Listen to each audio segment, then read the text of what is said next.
Points to Ponder. Introduction to the series. The word Torah stems from the word hora'ah, which means instruction. The Torah is an instruction manual for life, which gives us commandments and laws to live by. In addition, the Torah contains many stories. In this context, the word Torah can be seen as alluding to latur, which means touring. The Torah, so to speak, invites us to tour its landscape of stories, without any specific practical goal in mind. But the Torah also has a third dimension, the deepest and most hidden of them all, a thought dimension. The Torah encapsulates deep concepts and ideas that can help us better understand the world, its creator, and ourselves. Regarding this third aspect, the word Torah can best be seen as a permutation of the word vatahal, which means to become pregnant. Every Torah idea is like a seed that impregnates us, allowing us to birth new insights.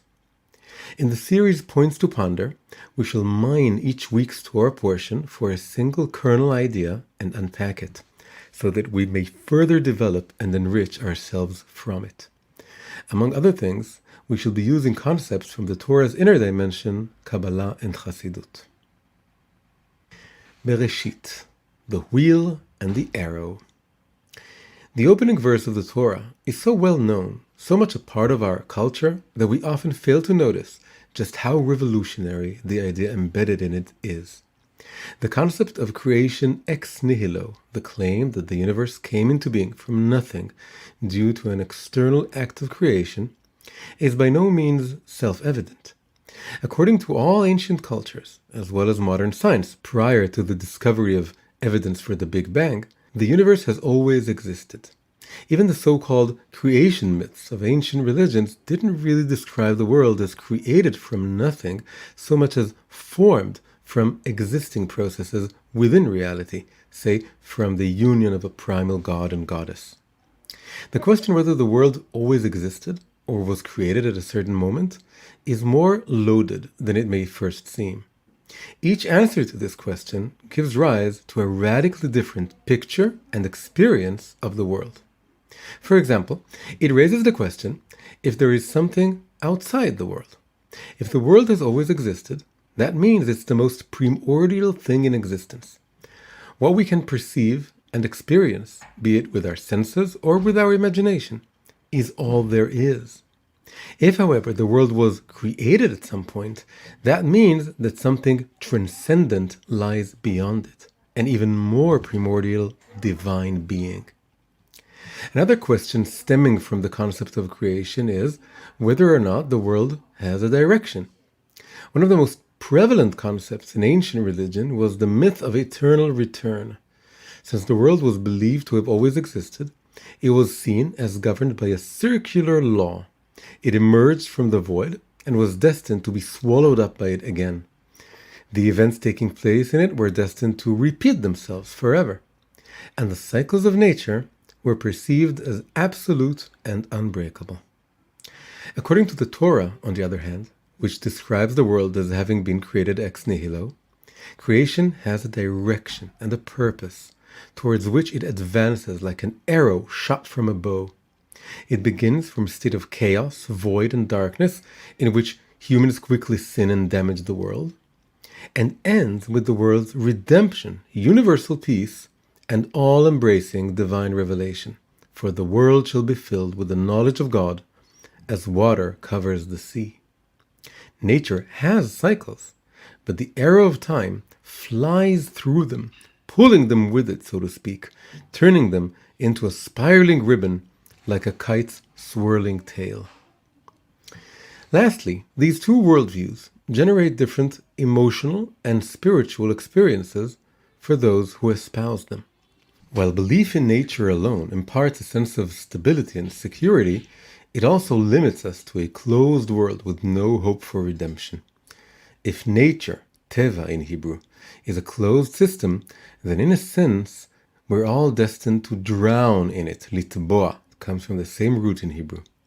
On the other hand, the arrow of time draws a line, kav in Hebrew, of hope, which is tikva, comes from the same root. It elevates us above nature. It throws us a lifeline, a kind of long tube like those used by old-time divers, letting us breathe the oxygen of faith and trust in our Creator and cleave to Him. From the beginning or from the middle? In literature, a distinction is made between two ways to open a story. Ab ovo, which means from the egg, that is, from the beginning of the story, and in medias res, from the middle of things, that is, from the middle of the story. Because of their circular nature, many ancient myths began from the middle of things. Because a circle has neither a beginning nor an end, we necessarily enter it from the middle. The Torah, on the other hand, which opens with the creation of the world, is considered the prime example of a literary narrative starting from the beginning. But is this really so simple? A number of hints suggest that while, on the surface, the Torah indeed describes the beginning of reality, on a deeper level it begins, not unlike those ancient myths, in the middle of things. The first hint is this.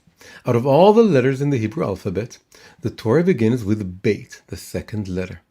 It could easily have begun with the first letter, Aleph, for example, by writing not Bereshit bara Elokim, in the beginning God created, but Elokim bara Bereshit, God created in the beginning. But nevertheless, it begins with a Bet. This alludes to the idea that Bereshit isn't really the beginning, but that something even more primordial pre-existed the world, the divine being who created it. The second hint is that we read the Torah in a cyclical manner, starting anew each year. On Simchat Torah, we read the last words of the Torah, Le'einei kol Israel, in the eyes of all Israel, and then immediately roll the scroll back to Bereshit, thereby coming full circle with its beginning. We do all this after dancing in a circle with the Torah scroll. What does the fact that the Torah doesn't really begin at the beginning, but in the middle, tell us? It tells us that despite the importance of linearity, which breaks free from the wheel of nature, the circle too has an important purpose and is rooted in something even higher. Two holy circles. The circular dimension of the Torah gives us two messages. The first is that the arrow of time, symbolizing all our worldly ambitions and labor, is anchored within an eternal divine circle of light lying entirely above time. This lesson injects a more balanced perspective to our lives and reminds us of this timeless eternity.